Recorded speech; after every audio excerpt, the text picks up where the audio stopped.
Yo. This is Disruptive Thought. I'm Rashad Harvey. He's Aaron Thomason. I am. We're here to talk to you about what's going on in the world, entertainment, politics, religion. We're here to talk about it all. What's good, man?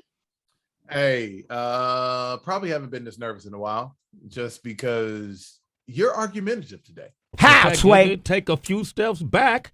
Very argumentative for those who missed pre-production. I saved this one. I would just let you get a chance to see. He argues with everyone. I do. Because he does argue with everyone. It seems to feed into him, like the old school movie, The Blob. So I don't know what this is about, but hey, we're here. Shop, what up? The Blob. How old is that? I'm more Little Shop of Horror. That's what I know. You know, speed me, Seymour, and it gets bigger. That's what I know. Little Shop of Horrors is actually older than The Blob. Don't do that. Really? Come on. If you're going to step out on that ledge, make sure you step out there right. What is The Blob? We can't even finish this. What is The Blob? What is that? Who's in that? Google it. You Google everything else. I'm doing it right now. Yeah. 1 hour later. Just because The you're Blob years old. Came out in 1988. Go ahead and see what Little Shop of Horrors came out. Yeah. Little Shop of Horrors. 1986. And with that being said, bring us on in. You know, this ain't nothing but healthy conversation. Good people, we are back at it again. Listen, I don't know why this. Did you really know that? Like, Did you really yes! know that? So did you know it because you was alive when it was you was about 15 when it happened? Listen, Little Shop of Horrors is actually a play that they turned into a movie. Know your history before you want to come kicking argue knowledge. with me. You Come kicking on. knowledge. Come on, son. Jeez.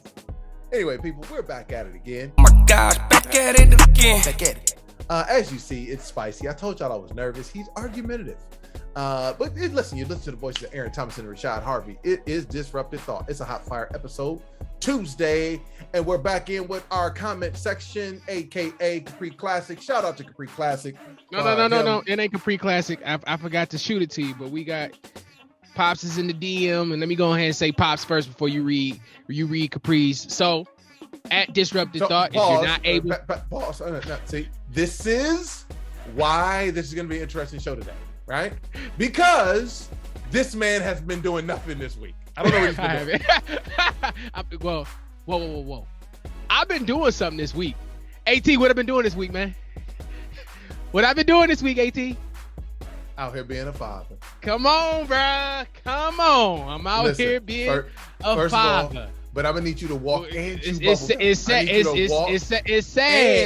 that jokers don't get credit just for being fathers nowadays. There's so much we gotta fight for. Here's what we need to do. I'm black in America and I'm a father. Insert the Chris Rock sounder. We not giving you credit for what you're supposed to do.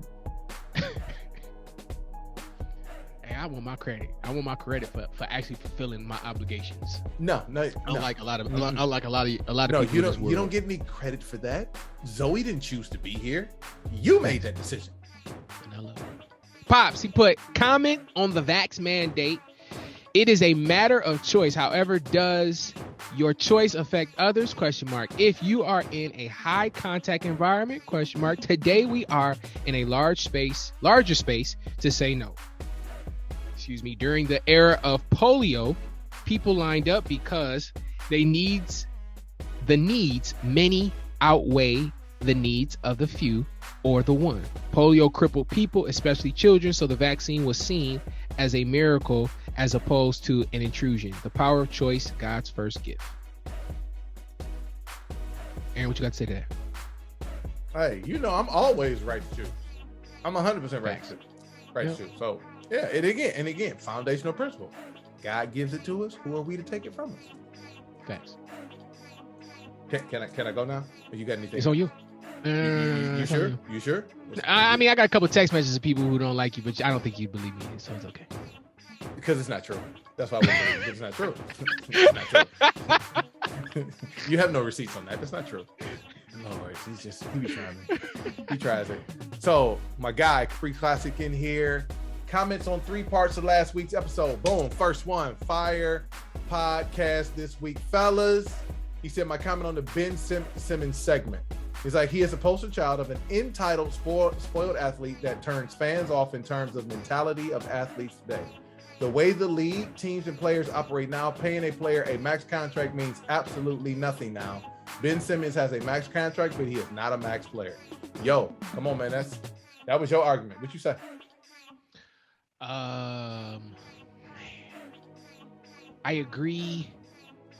Hindsight 2020, bro. I think at the time you had to give it to you had to give it to Ben Simmons. I do agree now that we're looking at it. He's not that. He's not a max player. His progression, and I want to say, what was it? It was just a year ago, or no? Was it 2 years ago, or just? I mean, because we got to give understanding to the fact that he had a good season until he got injured during the COVID year when they played in the bubble. So he kind of was doing all right. He just still wasn't shooting. And then this last year, he had a good season. He was like second for Defensive Player of the Year, but just that playoff performance was bad. So I think hindsight 2020, I agree. You don't give him a max deal. But I think at the time, 2 years ago, trust the process. Joel Embiid seems like he was getting healthy. And Ben Simmons seemed like he was a decent complimentary player who had a good future. I kind of feel like they was just in a position where you kind of had to give it to, especially how many years they've been sitting talking about believing the process. You kind of had to give them the money. Yeah, my whole point was you kept talking on the episode about how much leverage he had, He has leverage. He ain't got no leverage. He has leverage because he got the max deal. He has no leverage, bro. He has no leverage. They can file a hardship for that thing, send that man home, and be done with it, bro. He ain't got no leverage. Now here's the thing. He got paid. Now he getting paid, and he got a guaranteed contract. I ain't mad at you for getting your money. Listen, I heard from an NBA scout years ago. Let them pay you to find out what you can't do. I ain't mad at Ben Simmons. Get the check, bro. Let them pay you because of your potential. But right now, ain't no market for that dude, man. Cut it out. Shoot, they was talking. One of the biggest conversations that's been had is him going to Golden State. I mean, to me, it all depends on where he goes.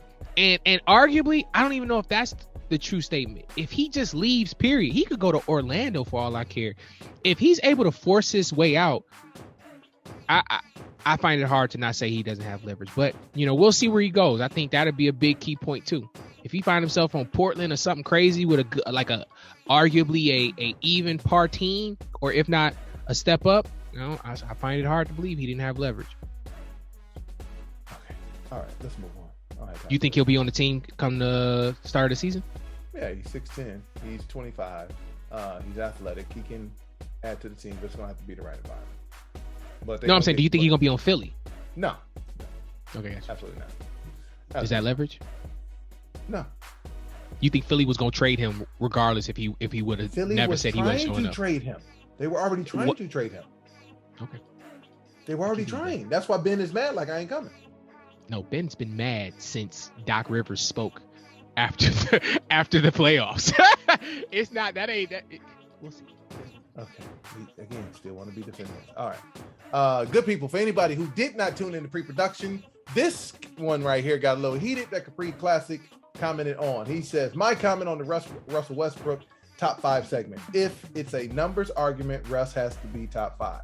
Personally, it's hard to respect his numbers because it feels like hitting those numbers are more important than winning. He seems to be content with his numbers, win or lose. Shab, what's it? I understand portions of what he said, but saying he's more that his numbers was more important, I don't know. I just kind of struggle with that. I understand the perception and I understand how it looked. Once again, I said he wouldn't be in my top 5 because of the triple doubles, but how I believe he got it. But one thing I would never question is his desire to win and his motor. That's not something I'm questioning. To me, and when you talk about top 5 players, those aren't questions that you're having which make one better than the other. Motor and desire to be on a winning team is not the conversation. So if that's what Capri thinks, that he was more concerned with his stats than actually winning, even though I don't think he's missed the playoffs.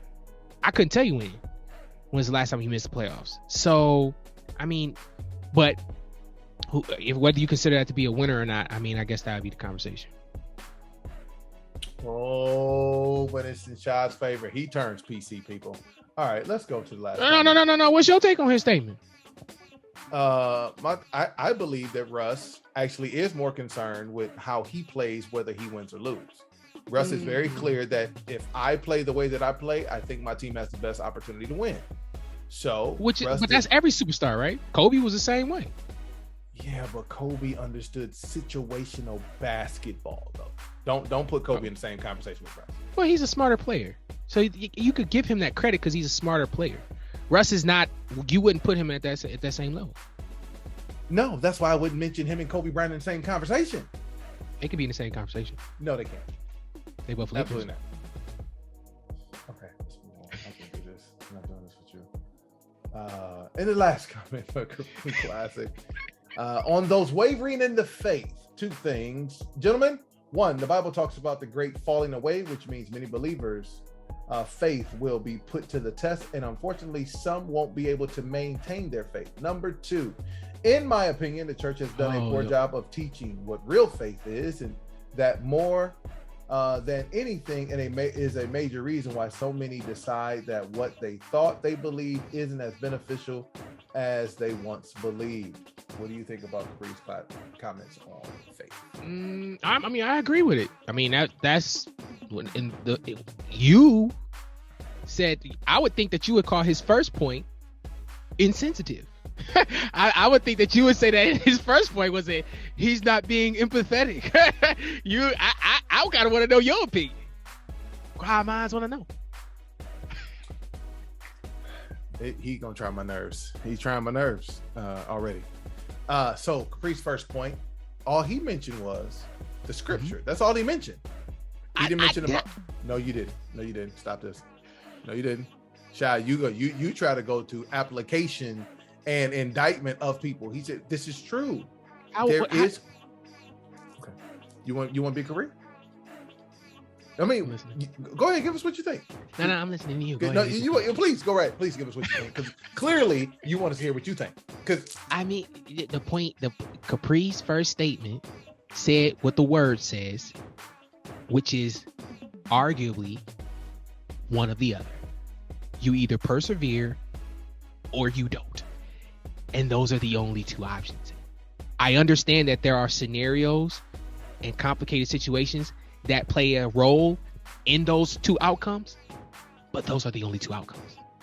And you called me insensitive for saying those are the only two outcomes. So again, he's trying to hijack your statement to make himself feel better. It's about belonging. It's about finding his tribe. Shad is tired of being out here by himself, so he's trying to connect himself with your sensibility. Capri, I'm trying to keep it right, but you know, Shad be out here. He be out here. I don't know. You got anything else? I just want to make sure. Nah, I'm just waiting for you to close the segment out. I just want to know if you have anything else. Yeah. You sure? Because you know, you have things in this segment that I didn't know anything about. I just want to make sure before I move on to do what I usually do every week. You sure? We good? Only close the one. All right. Thank you so much. You're so kind. God bless your hearts and all your parts. Amen. So you just heard the conclusion of our comment section. Do us a favor.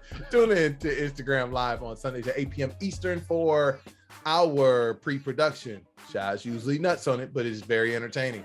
And again, follow us at Aaron Vic 810, Rashad Harvey at Rashad Harvey at Disruptive Thought. Hit us in our comments, hit us in the comments, apparatuses, DMs, and let us know what you think about the pod. We would love to hear from you. This week, a lot of pictures ran through social media because the Met Gala is in New York, and isn't it like basically a dinner or a dinner party or whatnot? A lot of celebrities get invited, they go to it. There's a theme every year that promotes these really wild clothings or fashion or clothing. A lot of people end up tuning in because of what people are wearing when they go to the Met Gala. But I want to say it's for some type of charitable organization, whether it be a museum of some sort or a hospital, one of the two. But every year people tune in because of the outfits that are worn, not only during the gala, but mainly the photos taken at the red carpet. AT, did you find a a piece that you said, "Ooh, I'm gonna have to cop that"? Did you find yourself like, "Ooh, you know what? I like how they laid that together"? There'll be no. I do think that I like some of the creativity that some of the people go with to be creative and not overboard. And then, the classic looks, even though Russ was in a dress earlier in the week, he had a very classic look with his tux. I thought Steph and his wife looked great. Tracy Ellis Ross, who I think is probably one of the funniest women, has had a very... Don't let Monique hear you say that. Ain't nobody think about Monique, which is clear. I thought she did a very good interpretation of being the art. Chloe and Halle, I thought they did a good job of, having, the right opulence, but, right nice dresses. No, I mean, you saw J and B. I mean, they got, folks, dressed up nice. As they say, they cleaned up well. So, man, we don't be having nothing to do with our time, huh? Just to look at folks with money wearing all kind of crazy outfits and just that's what we be on. So you're gonna be so egregious and disrespectful. Again, you are the main one that says, "I'm a millennial. We jump online. We are about social media." Bro, when the Met Gala's going on, if you're on social media in any form, you're gonna see it. So this ain't like I'm gawking at. No, I'm not saying. I didn't say you. I said we. Dang, ooh, he felt some type of way about that. People, he mad because he had an 8-hour day. I mean, listen, I'm not talking about you. I'm just saying he's rich. Every year, the Met Gala gets a week or so where people talk about it. These really rich people going to this party in the outfits that they wear. I'm just like, right, I could care. I'm out here being a father. I could care less. Am I wrong for saying that? Aaron, go ahead and tell me I'm being insensitive because I'm telling you I could care less about this Met Gala. And to me, it just be like, man, people ain't got nothing else to do. I'm not even mad at the fact that you have something else to do. You just continue to consistently be egregious.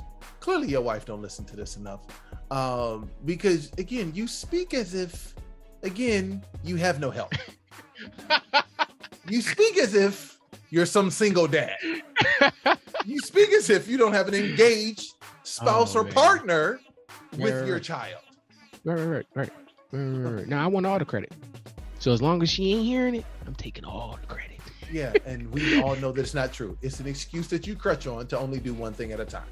Walk and chew bubble gum, sir. Walk and chew bubble gum. Okay. It wasn't, I think it was about maybe 2 or 3 years ago, I found out because I kept seeing the Met Gala, and it took a minute for me to say, like, what is this about?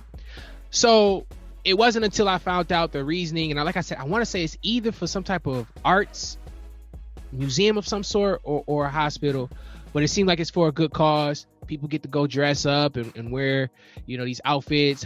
What is it called? Hobsnob? Is that what it's called? Hobsnobbing? Hobnobbing. They get the these rich people get to hobnob with each other, and we looking on this glass on our phone, envying. So to each his own, man. But shout out to the donations done, which seem to be for a good cause. Hey, did you hear about your man's little baby getting called out while he was at the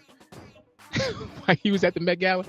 Dude said people pointed out the fact that he had a fake Patek Philippe watch on, and then it's a $400,000 watch, and then he posted that it was a $400,000 watch to then find out that it was a fake watch, and then he posted how he was upset at the jeweler who sold him a fake watch. What's your thought pattern if you, first and foremost, let's just keep it a bean, and I hope the baby don't come for me. He ain't pay $400,000 for that watch. Do you think the baby paid $400,000 for a fake watch? So let's be 100% clear on this. He got it though. I think he got it at least. $400,000 for a watch. Yeah. Yeah.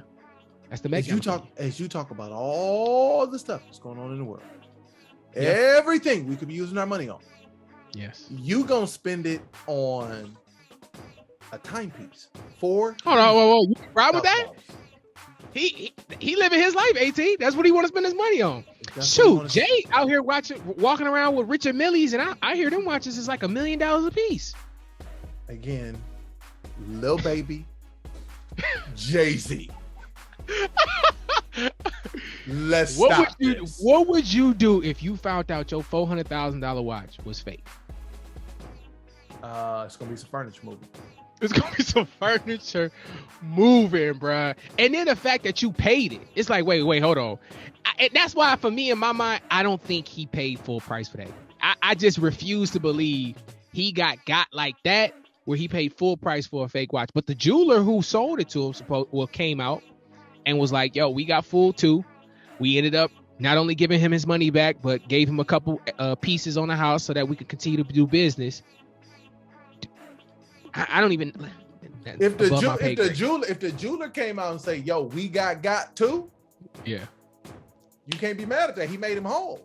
You know what I'm saying? As opposed to saying, right. "No, we were good," and No, listen, my man was smart. That's a good business decision. Hey, listen, you embarrassed. Let us fix this. We are appalled too. Right. We want to be in the little baby business. So here's what you're gonna do. Come in. So we can't give you the $400 watch because it ain't real, and we about to take them out the case. What you want, player? You think you think these people? And this is last question. You think these people spending truly the market price for these items, whether it be jewelry, watches, right? Everybody wants to talk about how they're, $1 million pieces, $400,000 pieces, $100,000 pieces, and all that type of stuff. I've never been in a space with someone that I was aware of that had $100,000 worth of jewelry on, whether it be a timepiece, it been a necklace. I know you out there hobnobbing with a few people. Go ahead and tell me what your friends is like, man. Is they really got that in they vault? The most I've seen somebody on is a Rolex. That's it. That's all I got. That's all I got. Like, it doesn't even compute in my mind to put 400,000. You're putting a really nice house on your wrist. Oh, he rap about it. That's one of his lyrics on his. That's one of his rap lyrics. I got your mortgage on my house, on my wrist. This week, Rolling Stones came out with the top 10 songs of all time. Actually, it was this top list, 500 list, but we just couldn't. Oh, you just showed me the top 10. Okay. So in the top 10, you got 10 with Outkast, Hey Ya. You got Fleetwood Mac, Dreams. Missy Elliott, Get Your Freak On. The Beatles, Strawberry Fields Forever. Marvin Gaye, What's Going On. Nirvana, Smells Like Teen Spirit. Bob Dylan, Like a Rolling Stone. Sam Cooke, A Change Is Gonna Come. Public Enemy, Fight the Power. Aretha Franklin, Respect. AT, what you think about this top 10? Hey, I mean, they going across all genres. I'm not gonna lie to you. I didn't know every song in that top 10, but I'm not gonna lie. I was happy to see the culture represent.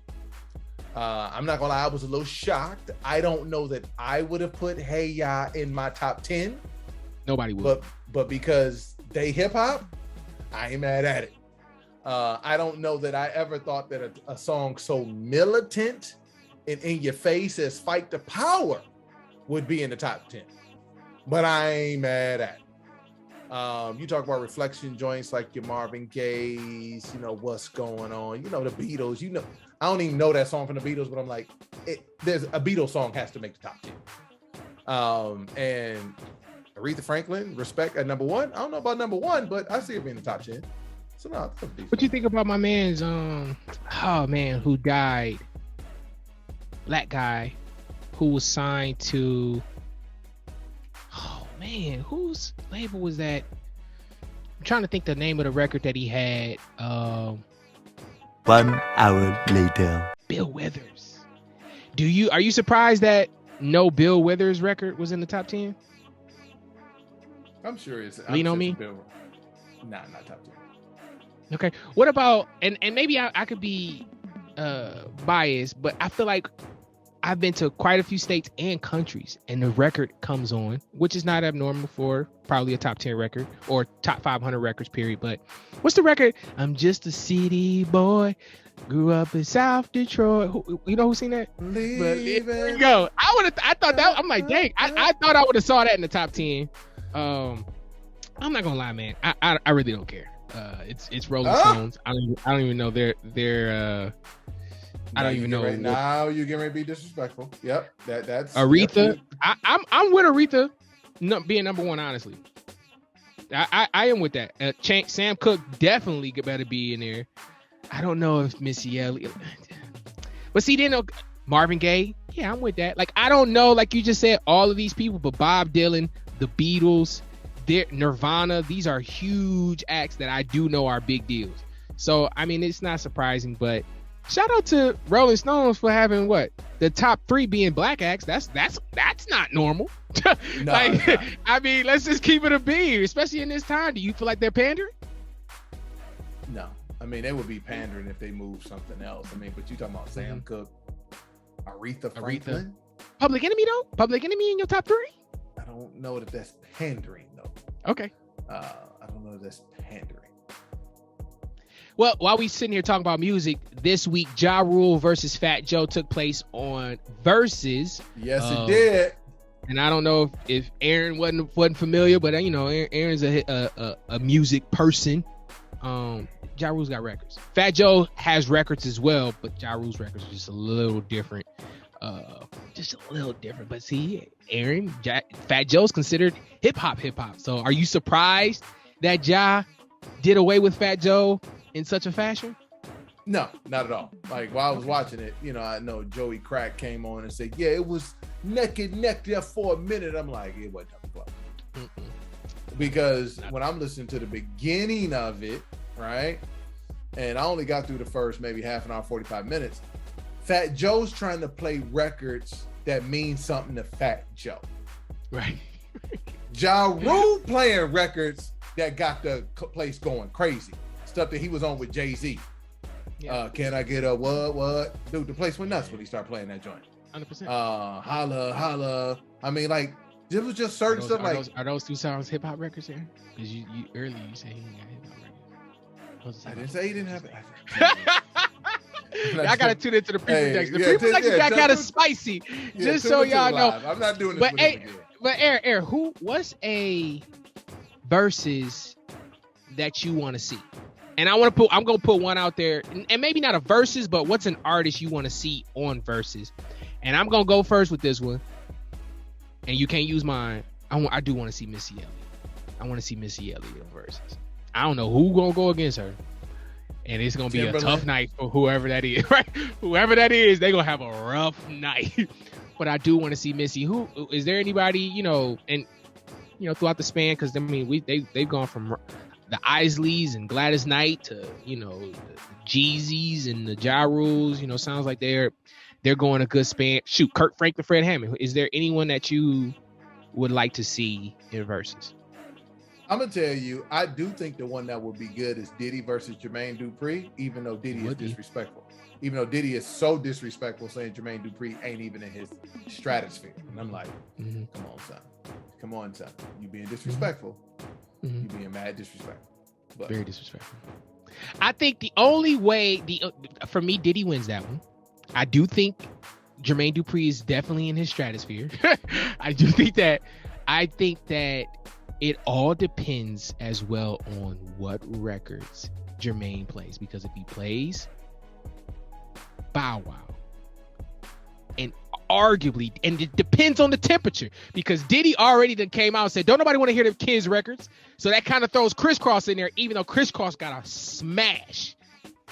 It just depends on how the temperature of the crowd is, whether they want to hear those records, especially following some Jodeci or some Mary or some Usher. Like, it's like, I don't know if they're going to want to hear that. But let's be clear, though. He got Mariah. Okay? He got Mariah. Records with Mariah. He got records. He got Nelly. Listen, he got hot Usher. He ain't got young Usher that Diddy got. Diddy got young Usher. Yeah. He got Confessions Usher. Yeah, but I mean, when you think about it, though, Diddy got Biggie, Mace. He got Biggie. He got Mace. Got Toto. He got 112. He got Mary. Don't he got Jodeci? Who got Jodeci? I thought he got Jodeci from Uptown. Now, Jermaine, I think Jermaine got a record or two with TLC. Like, I think it all depends on if we go on Grown and Sexy and if Jermaine Dupri chooses to stay in Grown and Sexy. Because if he plays a Bow Wow record or something like that, Fresh as I'm Is or something, following, one of them records. He got the Brat. Brat got hits, bro. Brat got some stuff that could compete with some of them ancillary artists of Diddy. That's why I think Diddy was being disrespectful. Oh, for sure. He got even if he don't. And that's New York versus Atlanta. That's that whole idea. Especially a lot of the people in the South, they felt like New York was disrespectful for them when they was trying to get into hip hop. The classic line of Andre 3000, the South got something to say. It kind of sticks with the narrative that we've been seeing play out in hip hop already. Yeah, don't get it twisted. Jermaine Dupri got a bunch of bullets in the clip, bro.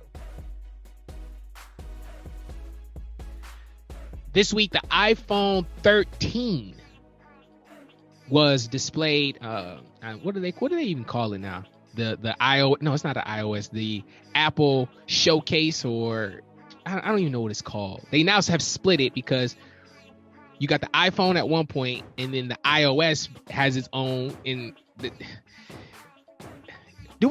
What Apple and its relevancy for you? What's your thoughts on Apple right now? Do you feel like they are still an innovative and very relevant tech company as of right now? Do I feel like they're innovative and relevant? I think they're always relevant because people will still, with very minimal upgrades, because let's be clear, the iPhone 13 and the iPhone 13 Pro Max look just like the 12 and the 12 Pro Max.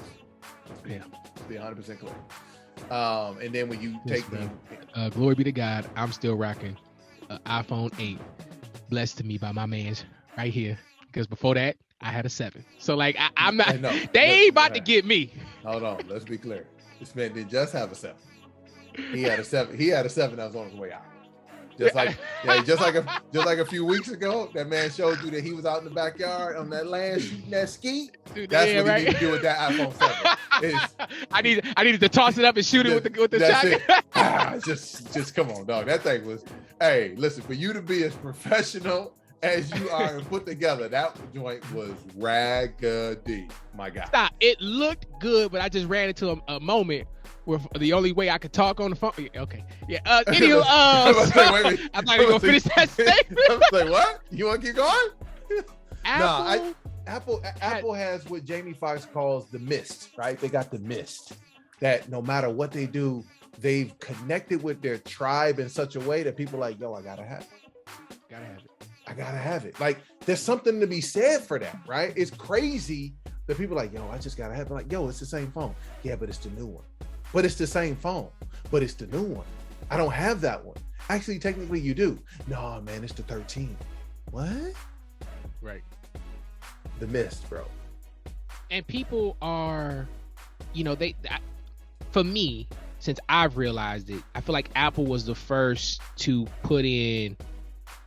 was one of the first phones that really pushed that payment plan on your phone to pay it off, as well as the idea of upgrading your phone every year. I want to say that came out with an Apple phone. That was the very original, hey, if you want a new Apple phone every year, this is what you're going to do. And I don't even know if it was if that kind of plan was associated with other phones. But yeah, it's something about Apple, man, where everybody just wants the newest of the new when it comes to it. And, they ain't get me. I got a 3 in a watch. I got a 8.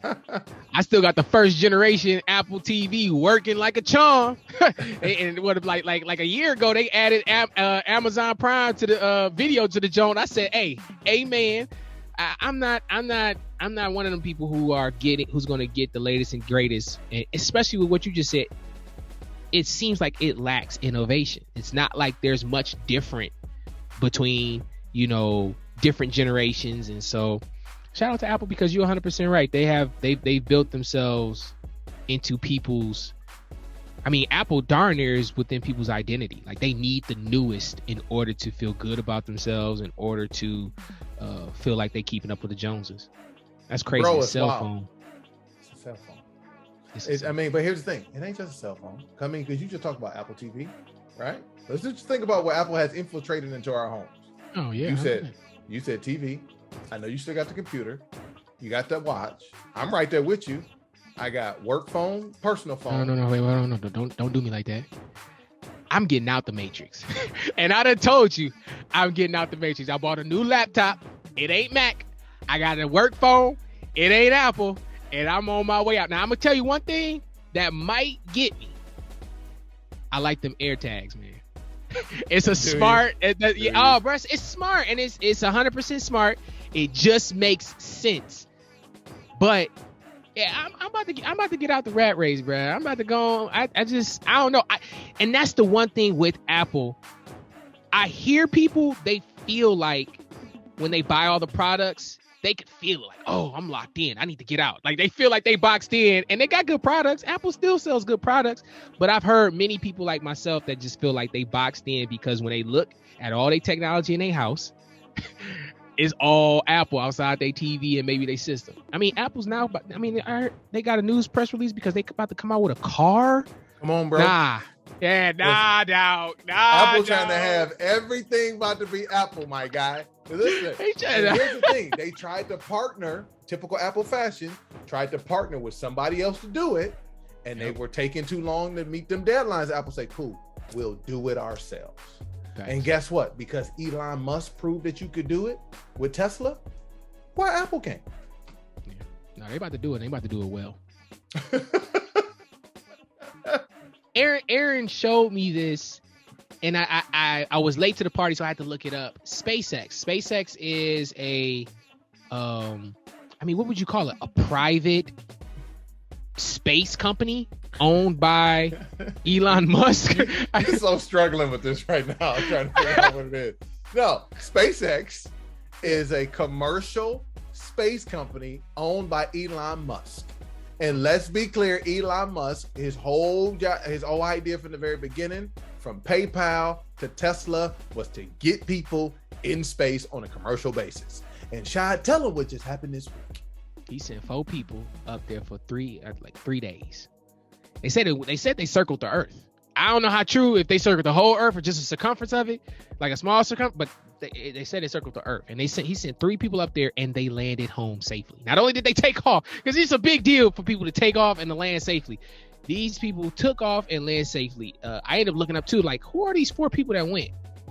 Dude with money, classically, just like what y'all thinking probably. Dude with money, paid for 3 other people who was significant in what he was doing, between his business as well as his donation towards St. Jude.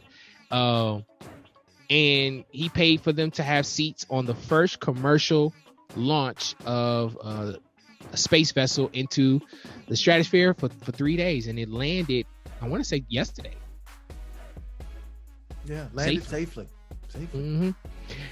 If you had the opportunity, if the billionaire dude who paid for the seats said, Aaron, you're my guy. This is history. I need you to come with me. You going? I'm on the plane. This guy is crazy, bro. I'm gone. I'm not gonna lie to you. I'm out. What? Okay, hold on. Have you ever done skydiving? No. Would you? No. Don't part. Yes, I don't know about that side. I don't know about that side. So you gonna tell me you don't know about skydiving, but you'll take your big 6'6" tall tail into space? I would. You're crazy. I would have told that dude deuces. I ain't gonna be the first one. You ain't gonna tell. You ain't gonna test on me. Here's the thing. Oh, so you asking if I was part of that for being the 100%. First one? Oh, see, in my brain, you're asking if a billionaire came to me now and said, "Would you go?" Heck yeah, I'm going. I would have thought. Even now. Yes, I would go. 100%, I would go. You ain't got nothing else better to do with your time. You ain't got nothing else better. Listen to me. I got 3 vacation days. I got 3 vacation days. Yo, listen, dude come to me and ask me to do that. I'm like, not gonna be able to do it. No. I'm good.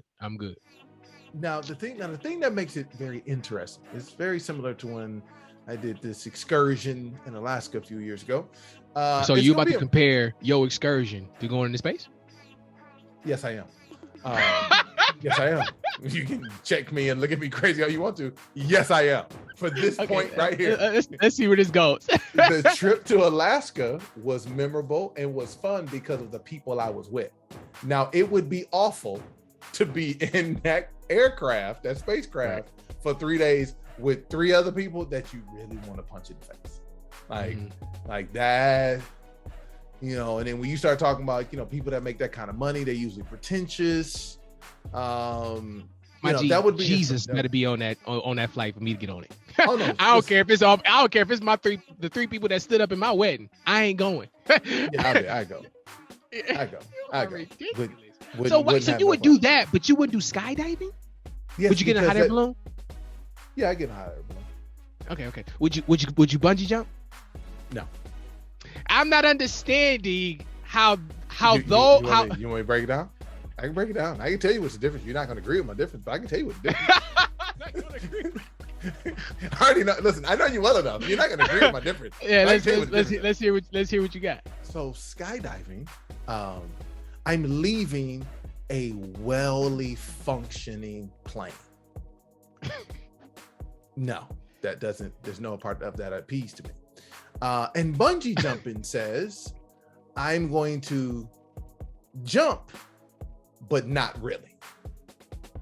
Nah, I need to be in a craft that has some safety regulations that can get me to where I need to get to. I need to know that this thing can take me up and bring me down. Yes, I would get in a hot air balloon. Actually, I would love to. I don't know that they're tall enough for me. Might burn my hair, but I'd love to get in a hot air balloon. Shout out to the 4 first ever commercial flight. You know what?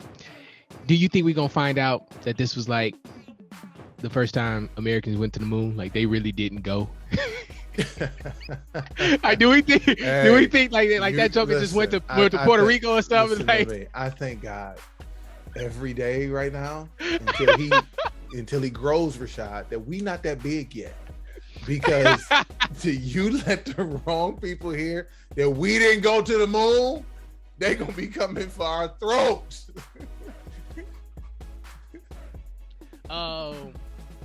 You know, it really sucks, man, because before the pandemic, people was waiting on Candyman to come out. You know, that trailer dropped and people was like, "Ooh, this is gonna be good." What's my man's name? Jordan Peele. Is it Peele? Jordan Peele seemed like he got behind a black female producer. Was she a producer or director? I think she might be doing both. Okay. And, you know, people not only championed it, but he also had, you know, he's had 2 very successful movies that people really enjoyed, and kind of like a nuanced twist to scary movies. You know, still got a little suspense to it, but also has deep hidden meanings. I really enjoyed, what was it, Us, as well as, what was the first one? Get Out. I really enjoyed both of those movies and a lot of the deep symbolisms that was in it.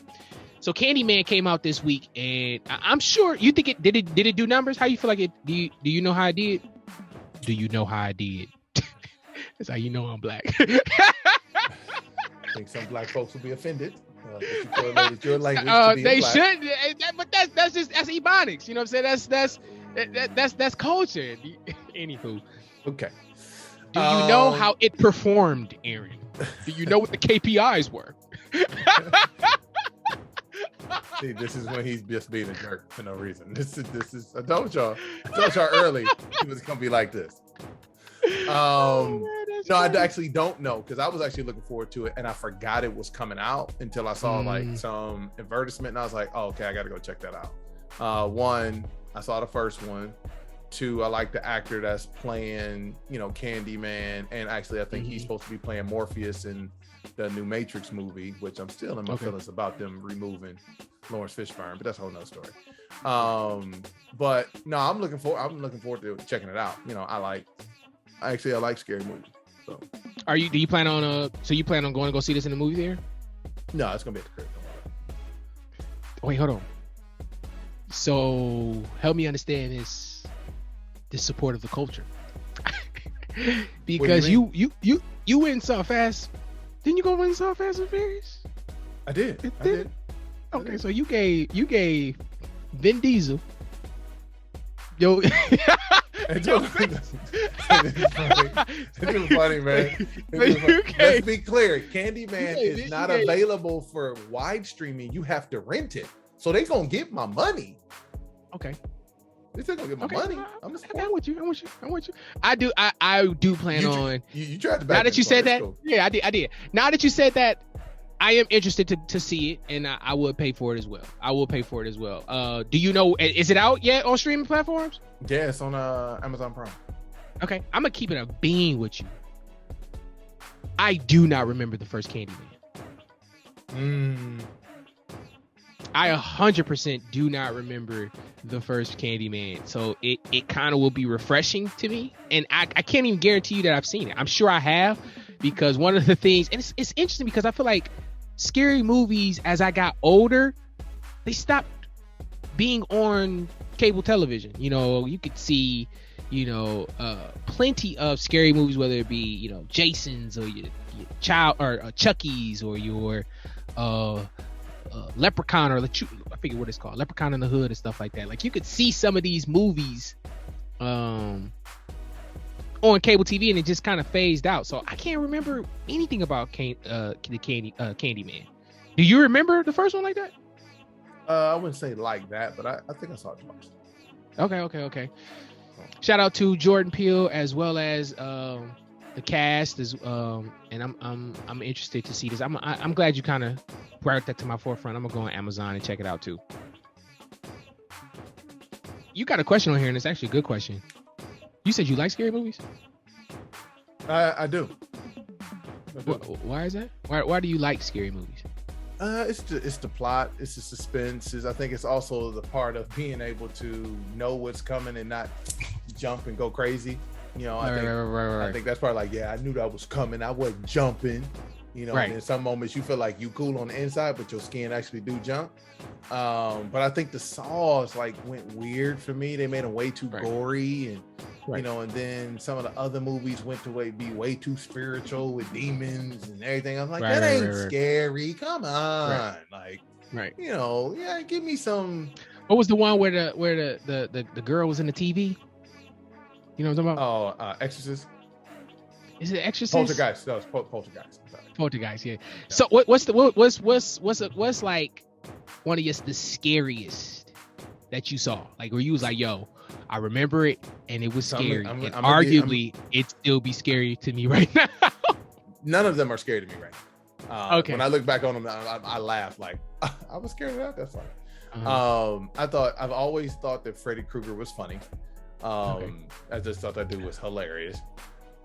Jason and Michael Myers, because they never said anything but just always showed up because they was walking super slow. I always just thought that's kind of gangster. But the one but then yet caught up to everybody somehow. Everybody, no matter how fast you're running, they just gonna show up. Right. And then you go like Scream. I thought that was a great kind of twist. The first two Screams I thought were good on how they did that for a scary movie and making it a modern day. I was like, oh, that's dope. They did good with that. I'm gonna tell you the one that I remember being borderline terrified. I'm not gonna lie. Is going to see Child's Play, the original Child's I'm about to say, bro, if it ain't Chucky, you ain't real. Because everybody was young when they first saw Chucky, and very impressionable. Now, I'm gonna tell you what happened. I went to go see it with my older cousins. Scarier than a doll with a red hair and a knife, bro. I went to go see it with my older cousins, and then my older cousins were also picking on me at the same time too. So it was between the movie and me kind of being scared of them. Dude, I made up an excuse to go home. Yeah, I was like, I'm not spending the night with y'all. I gotta go home. I'm sick. I liked. I think The Shining was one that caught me. Yeah, The Shining was a movie that caught me. 100% Child's Play. And then I would probably say Scream. It just was very, very suspenseful. The dude with the mask, and you don't know where he coming from. They was getting everybody in Scream. Yeah, it was just very, very suspenseful. But I would agree with you. I feel like for a second, scary movies kind of took a turn where you got The Hills Have Eyes, and you got your Saws, and you got your what's the movie where everybody gets to kill somebody on a day? Oh, The Purge. Yeah, like these is considered scary movies. It's like, are these really scary movies, or you just want to be gory? So Now, I'm gonna tell you, like, the suspenseful joints, like I think that are dope. They're not really scary movies. It's like The Quiet Place. Like, I still ain't seen that. bro, listen, you gotta watch 1 and 2. Did you see Childish Gambino's take on The Quiet Place on Saturday Night Live? I did not. You need okay to see it. Everyone who is listening, I want you to Google Saturday Night Live, A Quiet Place. Childish Gambino was the guest.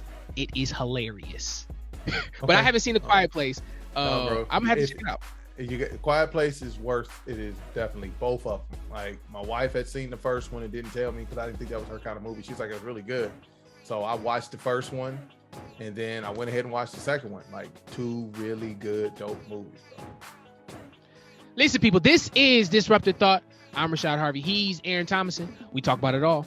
Good people, we appreciate you. As always, another hot fire episode is in the can. Do us a favor, give this away to at least 3 people. Tell them the Disrupted Thought is on the air. You know it. You're hearing our voices. Follow me at AaronVic810. Follow Rashad at Rashad Harvey.